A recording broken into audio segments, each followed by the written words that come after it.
છોટાઉદેપુર જિલ્લાની જીવાદોરી ઓરસંગ નદી બે કાંઠે વહેતી થઈ। ઉપરવાસમાં મધ્યપ્રદેશમાં પડેલા ભારે વરસાદને પગલે નદી બે કાંઠે વહેતી થઈ હતી।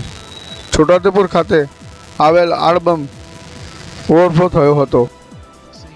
છોટાઉદેપુર જિલ્લાની જીવાદોરી સમાન ઓરસંગ નદીમાં પૂર આવતા બે કાંઠે વહેતી થઈ હતી।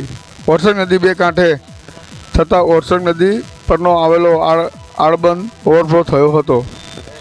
ઓરસંગ નદી પરનો આળબંધ ઓવરફ્લો થતાં રમણીય દ્રશ્યો સર્જાયા હતા। આ રમણીય દ્રશ્યો જોવા માટે લોકટોળા ઓરસંગ નદી કિનારે ઉમટી પડ્યા હતા। છોટાઉદેપુરથી અજય જાની।